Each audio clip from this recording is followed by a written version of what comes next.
امریکہ نے ایران میں پلوں، ہوائی اڈوں، ریلوے اسٹیشنز اور بجلی کی تنصیبات کو نشانہ بنانا شروع کر دیا۔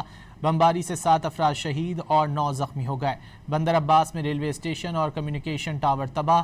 ایران شہر میں بمباری سے ہوائی اڈے، بجلی کی تنصیبات اور ایندھن کے ٹینکوں کو نقصان پہنچا۔ کشم، چابہار، سریک اور اہواز دھماکوں سے لرز اٹھے۔ سینٹ کام کے مطابق امریکی لڑاکا طیاروں نے جدید ہتھیاروں سے ایرانی ساحلی نگرانی کے مراکز، فضائی دفاعی اور لاجسٹک تنصیبات کو نشانہ بنایا۔ امریکہ نے ایران میں سول انفراسٹرکچر پر حملے شروع کر دیے۔ ہرمزگان میں بندر خمیر کے پل پر امریکی حملے میں 7 افراد شہید جبکہ 9 زخمی ہو گئے۔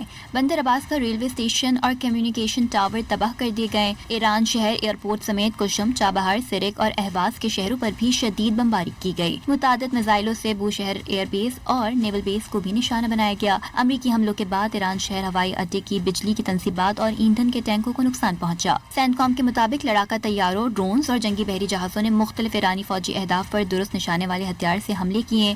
ایران میں ساحلی نگرانی کے مراکز، فضائی دفاعی اور لاجسٹک تنصیبات کو بھی نشانہ بنایا گیا۔ امریکی حملوں کے جواب میں ایران نے آپریشن سائیکا بھی جاری کیا۔ پاسداران انقلاب نے آپریشن سائیکا کی 12ویں لہر میں کویت، بحرین اور قطر میں امریکی اڈوں پر ڈرونز داغ دیے۔ پاسداران انقلاب کے مطابق بحرین میں امریکہ کی السخیر اور شیخ عیسیٰ ایئر بیس پر امریکی فوج کے ہیلی کاپٹرز اور جہازوں کو نشانہ بنایا گیا۔ قطری وزارت داخلہ نے ایرانی میزائل حملوں کو ناکام بنانے کا دعویٰ کرتے ہوئے کہا کہ پروجیکٹائل لگنے سے ایک بچہ زخمی ہوا۔